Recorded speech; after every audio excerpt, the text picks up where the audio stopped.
పరిమళము నీదేనా నాలో పరవశము నిజమేనా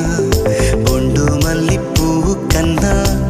తేలికగు నీ సోకు రెండు కళ్ళు మూసుకున్నా